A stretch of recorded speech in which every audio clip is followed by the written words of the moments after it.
Tomorrow is the final preseason game, and it's also the final chance for guys like Nikko, Reed, and Rocket Sanders to make the roster, and I think they have a good shot.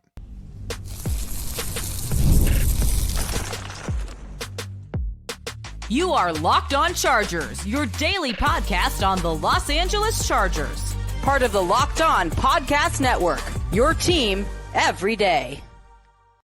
What is up, and welcome into the Locked On Chargers podcast. I'm your host, Daniel Wade, joined as always by my co-host, David Droegemeier, and we've been covering the Chargers now for 10 seasons together, but this is our 8th year as the host of the Locked On Chargers podcast, bringing you your team every day. Thank you to the everydayers out there for making us your first listen. To make sure that you never miss the show, go subscribe or follow for free on the Locked On Chargers YouTube channel and listen wherever you get your podcast from. David, what do we got today? Well, Daniel, the time is starting to run out on these position battles because the Chargers have to cut down the roster to 53 on Tuesday. So, Nikko Reed versus Ja'Sir Taylor, Rocket Sanders versus Kimani Vidal. These battles will come to a head, and we will have some winners here very, very soon. And, of course, when we're talking about the roster, at this point in time, there's also some guys where it's just a little bit too late for them to be able to make the roster, and they should have their sights set on trying to find their next opportunity in the NFL. And of course, we got to hear from Coach Harbaugh, and he gives us all of the ground rules and what we're going to expect in this last preseason game. Yeah, no starters, breakdown of what the quarterbacks are going to be doing, and we have to also talk about if Taylor Heinicke is potentially, playing for his job, or maybe he gets traded. So much to get into, but it starts with just the biggest roster battles that are kind of having their final stage in this last preseason game, where it does feel like maybe even more than most years, like there's going to be some fluctuation on this roster, and there are some really, really tough decisions that have to be made, which means the way guys play in this game is going to have a direct impact on whether the Chargers decide to keep them on the 53-man roster. And I think you have to start with who has been, a fan favorite undrafted free agent, and that is Nikko Reed, who, might have been one up by Eric Rodgers, but he's hurt, which means Nikko Reed with, I think, 2 pretty good games, one really good game and another pretty good game, will have his final chance to make the roster and round out the rest of this cornerback room, which is pretty uncertain because Dean Leonard has missed a ton of time, missed time last year, has been super banged up, hard to say how they feel about him making the roster. And Ja'Sir Taylor, who we've seen struggle in real game action, who has not really done anything to dissuade me and make me think he should be on the team this year. And I think this final battle goes into this game with real life stakes. I mean, we'll know, David, because I'm expecting Ja'Sir Taylor to play quite a bit in this game, and maybe if he doesn't, maybe it's not as close as we think it is. Yeah, absolutely. And I think when you look at this battle here, Nikko Reed's a guy that's been making plays all off season and into training camp and into the preseason. And when you're an undrafted free agent, that's what you have to do. You have to make that type of compelling case, the case where your body of work speaks so loud that you don't have to say anything, as Coach Harbaugh likes to say. But I like his chances. I feel like if he puts together another solid performance, he can really put the finishing touches on making that 53-man roster. And for Ja'Sir Taylor, a guy that we've seen play deep into the preseason, for a guy who's in a contract year and has been really kind of inconsistent with his play, up, down, got a lot of praise early on that seemed to kind of dissipate towards the end of training camp. As the preseason comes to an end, I just feel like I don't know. He's going to have just an otherworldly spectacular performance for me for things to change my mind on how this particular battle is going to come to a head. And there's always the chance that they keep 6 cornerbacks, right, and cut Dean Leonard, who's missed a lot of time with injury. But if they only keep 5, I'd love for Nikko Reed to be able to put his best foot forward. Obviously, had 3 practice span where he had 2 pick sixes off of Justin Herbert earlier. Had a pick in this first preseason game and a pass breakup in his only 2 targets. But the last taste right now we have is him allowing the game-winning touchdown last week. So this will be his last chance to make a different impression and to kind of leave with his best foot forward. He did have an interception at practice on Thursday per Daniel Popper, so that is great news for him. And man, I like to think that he has a shot because the dude just seems like he can play, and I've already kind of seen what Ja'Sir Taylor can do. I don't know if I have any more. We definitely have. That. But Ja'Sir Taylor obviously is a key special teams guy, so they'd have to have, other alternate plans if they're going to, not keep Jasir Taylor and keep Nikko Reed. But another fan favorite, David, Rocket Sanders, who is kind of in an interesting battle here because Kimani Vidal is probably not going to play. He hasn't been practicing this week. But I think even though there is a chance that both guys make the roster and Najee Harris, who doesn't seem ready to play in week 1, ends up on the non-football injury list and has to miss the first 4 games of the season, that could open up 4 spots in which you could keep the two guys that are not going to get cut in Omarion Hampton and Hassan Haskins, just based on what they've told us so far. And then also Kimani Vidal and Rocket Sanders. But to me, there's also a chance where you only keep 3 of them. You only have 3 active on game day anyways. And then it does actually come down to a Rocket versus Vidal matchup going into this final game, with Rocket having a chance to kind of put it all out there and maybe secure a spot on the roster. Yeah, and I think, honestly, for me, for Kimani Vidal, they've given him a lot of opportunities. We're talking about 25 carries here and 69 yards, 2.8 yards per carry is not great. Like, that's just not, it's not a fantastic performance there from him. Yeah, he's got a couple of touchdowns that he's been able to, score on the ground, which is great.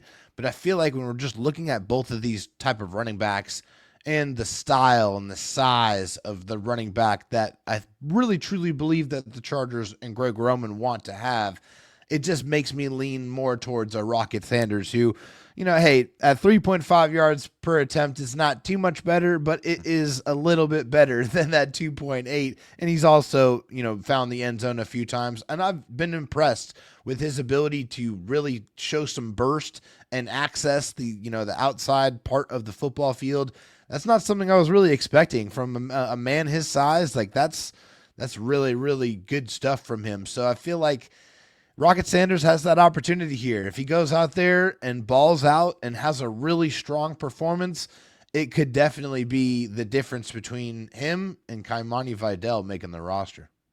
Yeah, and it sucks that Kimani won't be able to kind of put his best foot forward. Like, he's going to have to watch this one. That's part of how these decisions get made.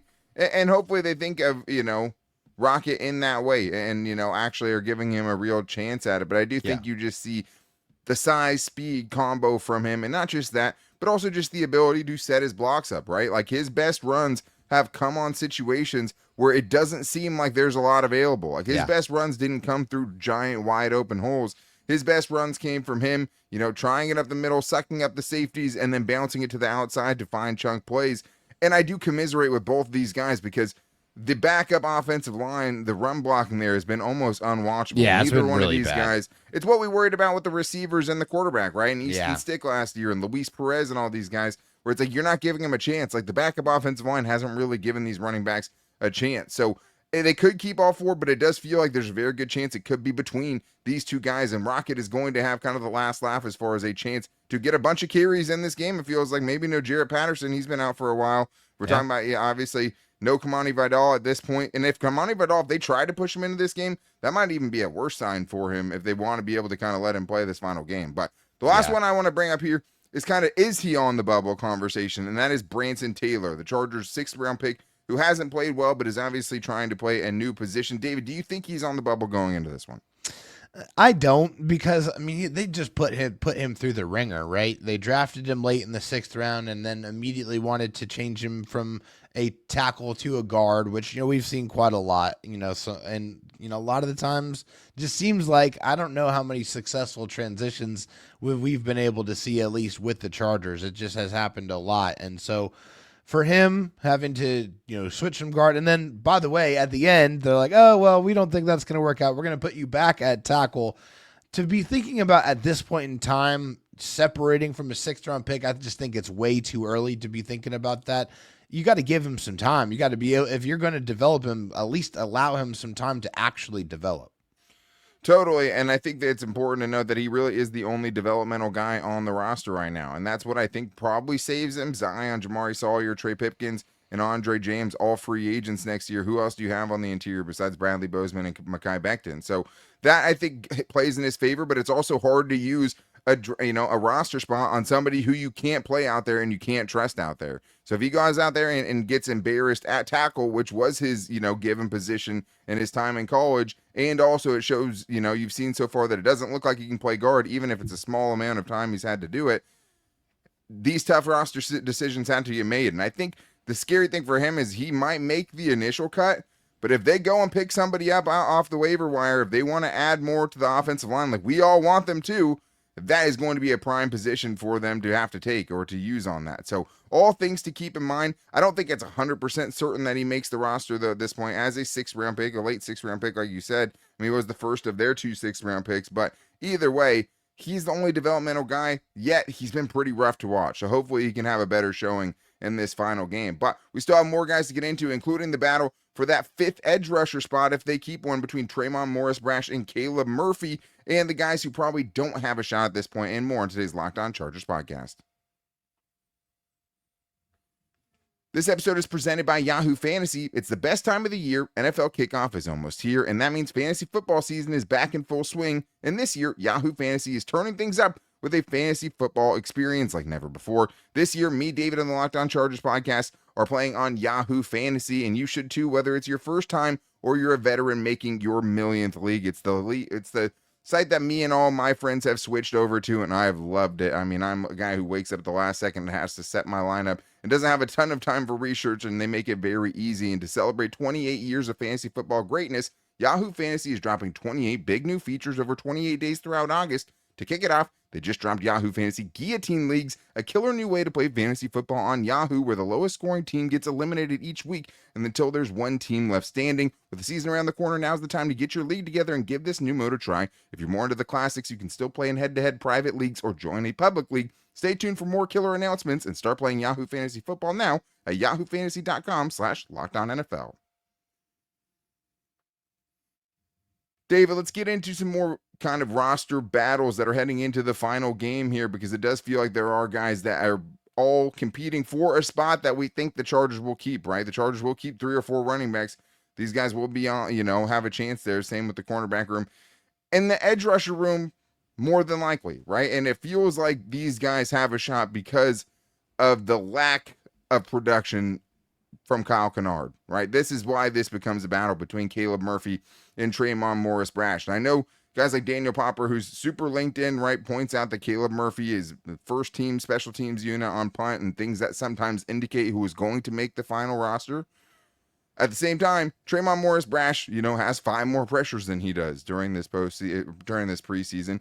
And maybe it is something that's a little bit closer than the narrative has been out there so far, David, but it does feel like these guys will have a shot. Like if one of these guys just goes out there and has some crazy game, they might have to keep 5 edges, and that guy who has that game might be the one they pick.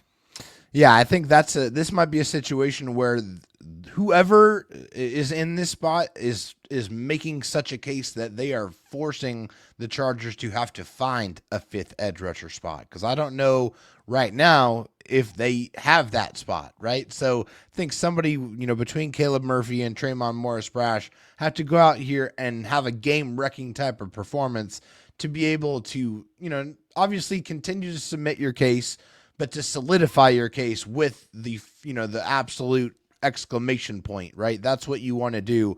And I think probably the guy who needs to do that a little bit more is Tremont Morris-Brash. I know he's been around with the Chargers, sticking around with the practice squad and stuff like that. And so has Caleb Murphy. But the fact that Caleb Murphy has been more on special teams and has been on those top units, I think that definitely gives him a leg up. So for Tremont Morris-Brash, he's going to have to come in, show up, and show out in a major way to be able to supersede Caleb Murphy for a 5th edge rusher spot we don't know actually exists. Yeah, I mean, I'm in the camp that I believe they will keep a 5th edge rusher, specifically because of this reason. First of all, edge rushers, especially the guys we're talking about in this specific scenario, play on special teams and have played a lot of special team snaps in these 3 games. The other part of it is the Chargers' 4th edge rusher, which was Joey Bosa last year, played 457 snaps. Kyle Kennard is not ready for that kind of workload right now. So does that mean you're going to give Khalil Mack another 120 snaps at his age? Are you going to give Bud Dupree another 120 snaps as well? Or are you going to give him 200 so you don't have to put any more on Khalil Mack's case? You're probably not going to add to Tuli Tuipulotu, who's still playing some special teams and played over 700 snaps last year, right? So where are those snaps going to go? Are you going to put a guy out there that hasn't shown anything at this point in Kyle Kennard? Or do you feel like you need a 4th functional edge rusher in this defense because you had 4 guys that played 450 snaps for you last year? That 4th edge rusher spot had a big role for this team last year. Do you think Kyle Kennard can do that? I mean, Jesse Minter, when talking about it, said, both Caleb Murphy and Kyle Kennard were both fighting for that edge 4 spot in his press conference, right? What can Kyle Kennard do in this last game to maybe tell them, hey, you don't need that 5th edge guy. I can be that guy. I think he would have to have a big game as well, but I'm excited to see him. But another fan favorite that I wonder is if he's on the bubble or not, David, because of the roster gymnastics that are about to happen. I think one guy that people are hoping makes the team, but it probably is too far of a long shot, is Luke Grimm, a wide receiver who had the punt return touchdown last week. Maybe should have had another one the week before that. Ended his training camp with, I think, a couple of touchdowns, what Daniel Popper said on Hops with Pop in his final practice, so showing something as a receiver as well. I don't think he has a chance. It does feel like more of a practice squad spot that he's vying for in this one. And maybe, some of the guys we're also going to talk about, Jalen Reagor and Dale Von Campbell and Brendan Rice, maybe that is a big kind of competition going into this game, right? Who gets those practice squad spots, because you're not going to keep 4 wide receivers. But hopefully we see more from Luke Grimm as the receiver, not just a punt returner in this one. But I still don't think there's anything he can do in this game to make this team. Yeah, I mean, for Luke Grimm, we're talking about 1 catch for 6 yards throughout the preseason here. So that's just not enough on the offensive side. Missed a game too, which is tough. Missed a lot of time.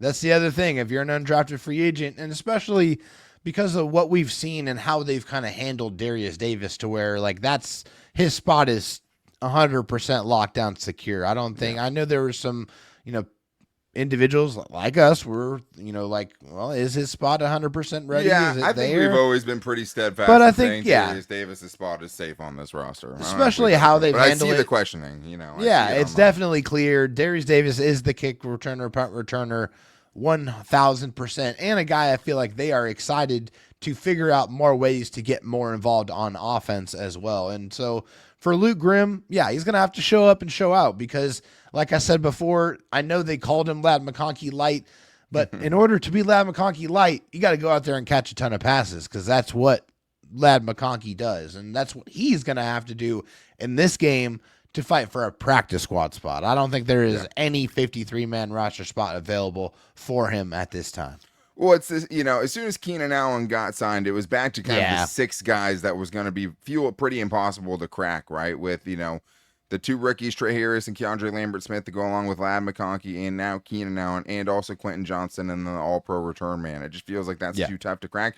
And you also have 2 slot receivers in Keenan Allen and Ladd McConkey already, which we've talked about. But you're right, because not everyone is going to have a shot, and I think we have to kind of have the conversation about some of these guys, David, that maybe you went into camp hoping they can make some sort of push, but find themselves going into the last preseason game without, feeling like anything they do, they could have a big enough game to find their way onto the roster.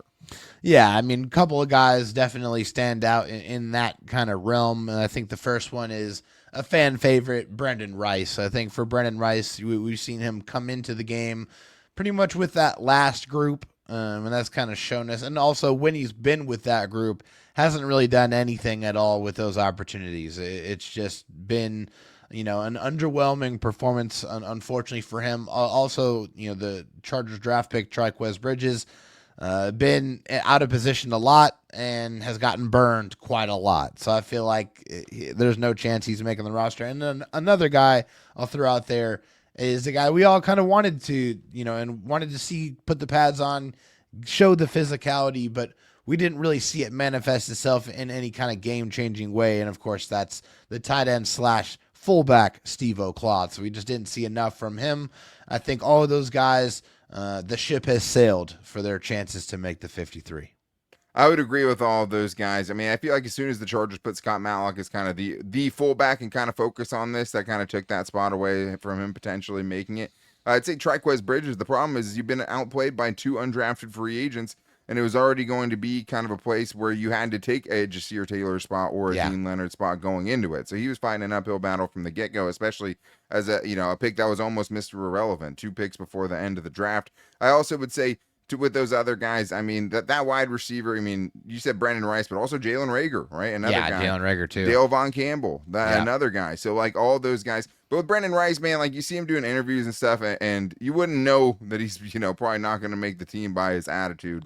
I love the way he talks about it. But, I mean, as of right now, he legitimately could be wide receiver 9 or, 10 even, like Dale Von Campbell's been impressive. Like Luke Graham now making a case for himself.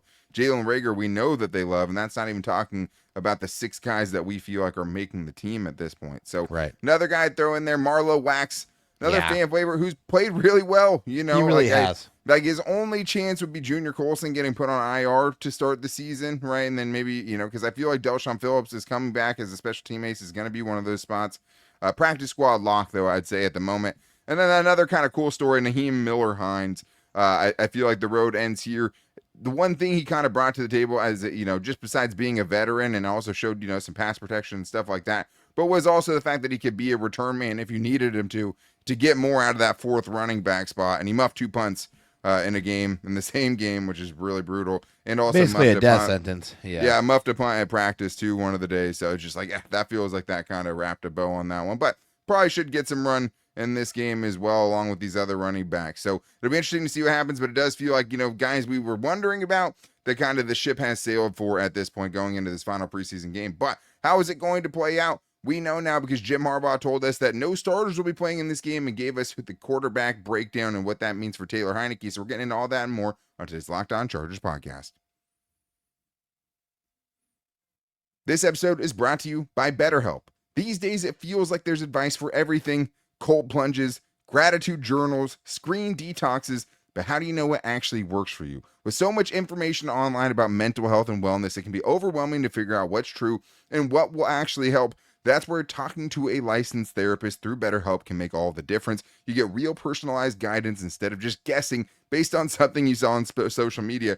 And I am such a bad person as far as that goes, like trying different things, fad diets, fad whatever, right? And it's always like, does this help? Does taking a cold shower at 6 a.m. really help me, or does it not? The one thing I've never had that question about is going to therapy and being able to get the tools myself to handle things in my everyday life. And I just feel like it's been so helpful, whereas those fad diets and things of that nature are always hard to tell. But it's easy to fit in your schedule, just a click to connect, and you can even switch therapists at any time you need to. Talk it out with BetterHelp. Our listeners get 10% off their first month at betterhelp.com/lockedon. That's BetterHelp, HELP.com/lockedon.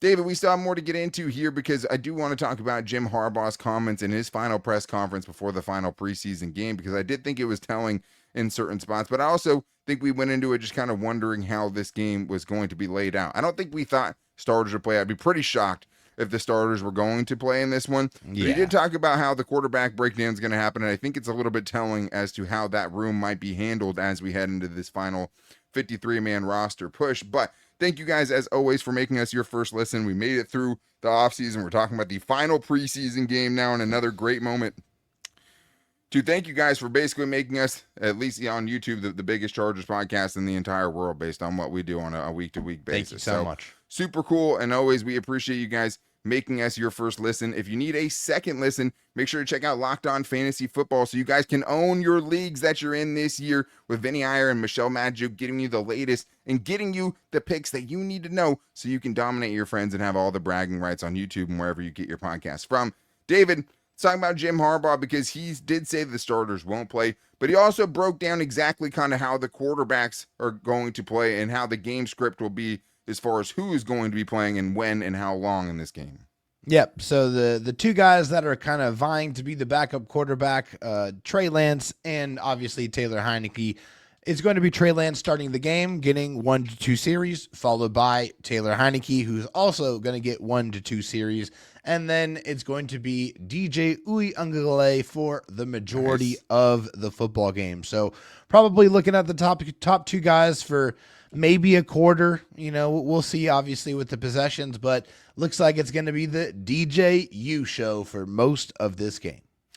It does feel like that, and thank you to Popper for kind of breaking it down very succinctly like that. But I do think that, great chance for DJU to, put his best foot forward, maybe show that he could be an emergency quarterback in case the Chargers decide to only keep 2 quarterbacks with the roster cuts coming up, which I think is very much a possibility. But the Taylor Heinicke thing here is interesting to me because, the reason he's not on the bubble part of this is because I don't think there's anything he can do in this game that's going to move the needle as far as if he's going to make the roster or not. Like, I think it is much more of just a philosophical conversation of, do you think you need to keep 3 quarterbacks? But I think with as talented as this roster is, I think it's so hard to really make a good argument for keeping 3 quarterbacks. So I think that Taylor Heineke in this game, I mean, obviously you want him to look good. If you want to trade him, you definitely want him to look good, right? But I don't know if it impacts his chances of making the 53, because the other thing is Daniel Popper brought up a really great point where he said the Falcons last year had to keep Taylor Heineke on their initial 53-man roster so that they could make the Chargers have to trade for him instead of just releasing him and then putting him on waivers and letting him get it that way. So that could also be in the conversation too. But I did think that part of what Jim Harbaugh said that was interesting was, to me, was him talking about the split of the roster, because last year it was 25 offensive players, 25 defensive players, and 3 specialists. That was the whole thing, right? This year, he was pretty coy about whether that being the case and whether it would be that equal of a split. And I thought this was telling to me. Maybe I'm reading too much into it, David, but I do think when I heard this, it made me think, okay, this might be a roster that leans more defense. It could be 26-24 defense. It could be maybe even 27-23, less likely. But I think those things are actually on the table the way this roster is constructed. Yeah, no, I completely understand it. And this is what he said. He said there's definitely certain math that's pretty easy, 25 and 25. Then there's 3 specialists. It can move 26-24.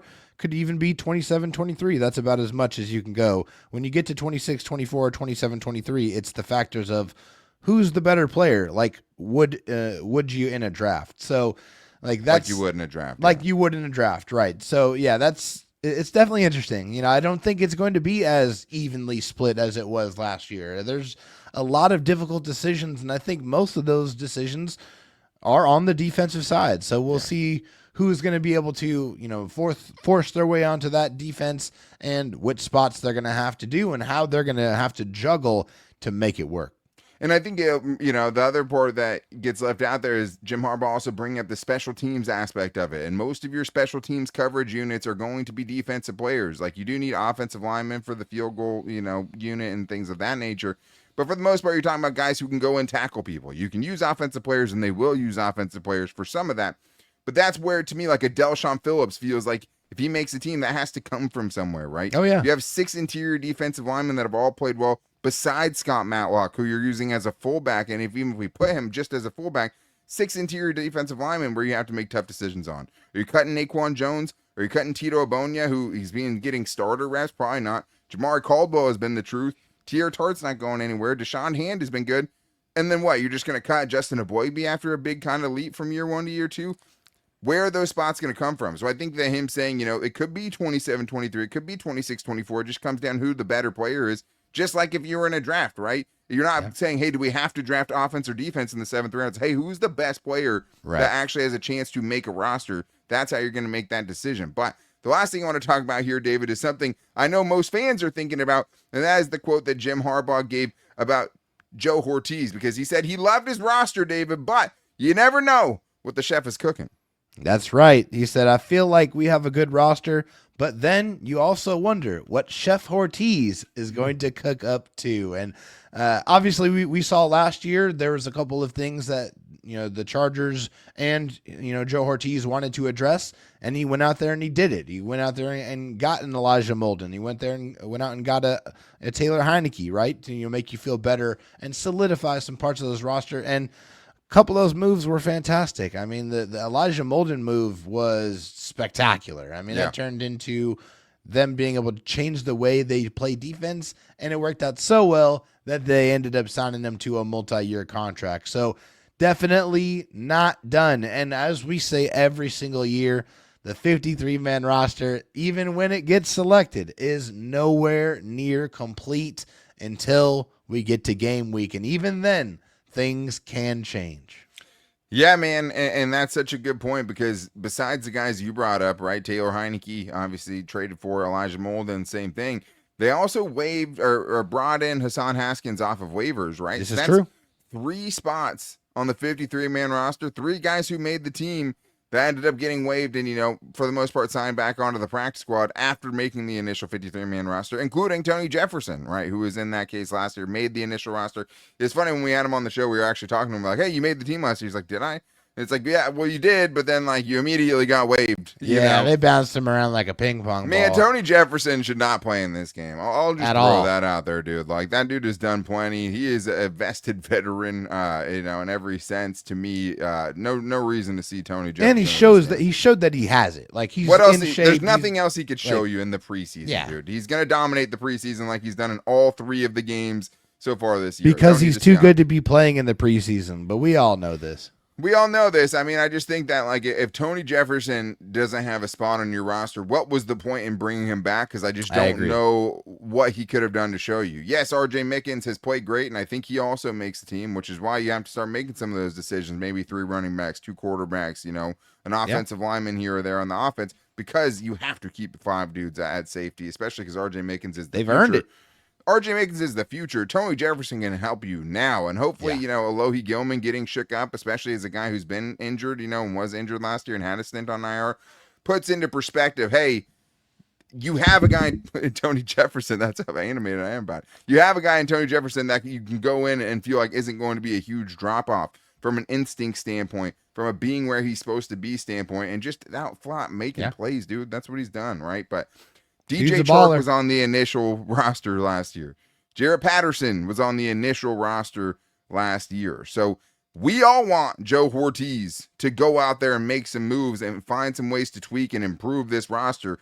We want the chef to cook something up, and Jim Harbaugh kind of giving a wink and a nod there to me, David, made me think that there's something in the works. Maybe not something specifically, but made me think that Jim Harbaugh believes that this isn't the final roster that they're going to have going into the season, that somebody will be added to this team or something is going to change. That's just the vibe I got from it. I don't know anything, obviously, but you can't ever doubt Chef Ortiz, because it does feel like he could make a move at any time. And with all the trades flying around, it feels like he's getting froggy and might leap soon. But that is going to wrap things up for today's show. I will be on the Locked On Squads postcast after the game on Saturday night, and we will both be on our own live show on Sunday night, and the next show after that will be our final predictions for this 53-man roster. So to make sure you guys don't miss it, because we're going to have loaded shows over the next few days, go subscribe or follow for free on the Locked On Chargers YouTube channel and listen wherever you get your podcast from, as well as finding the show every day on all of our social media at Locked On LAC on Twitter, at Locked On Chargers on Instagram, and our Locked On Chargers Facebook page. But man, I'm excited for the 4th preseason game, even with no starters. So much to watch for going into it, and I can't wait to be back here talking with you guys about it after. But we'll be back with you guys then. Until then, take it easy and go Bolts.